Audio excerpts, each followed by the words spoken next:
بسم الله الرحمن الرحيم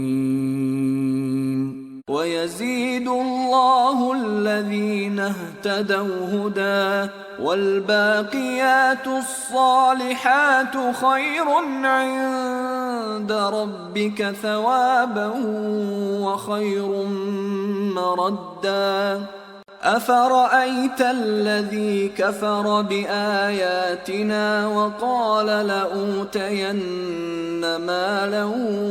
وولدا أطلع الغيب أم اتخذ عند الرحمن عهدا كلا سنكتب ما يقول ونمد له من العذاب مدا ونرثه ما يقول ويأتينا فردا واتخذوا من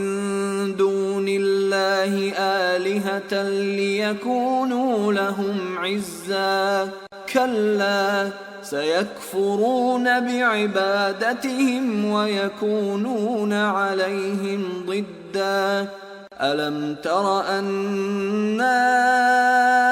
أرسلنا الشياطين على الكافرين تؤزهم أزا فلا تعجل عليهم إنما نعد لهم عدا يوم نحشر المتقين إلى الرحمن وفدا ونسوق المجرمين إلى جهنم وردا لا يملكون الشفاعة إلا من اتخذ عند الرحمن عهدا وقالوا اتخذ الرحمن ولدا لقد جئتم شيئا إدا تكاد السماوات يتفطرن منه وتنشق الأرض وتخر الجبال هدا أن دعوا للرحمن ولدا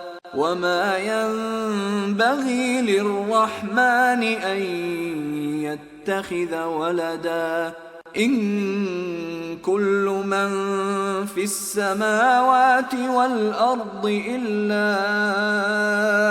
آتي الرحمن عبدا لقد أحصاهم وعدهم عدا وكلهم آتيه يوم القيامة فردا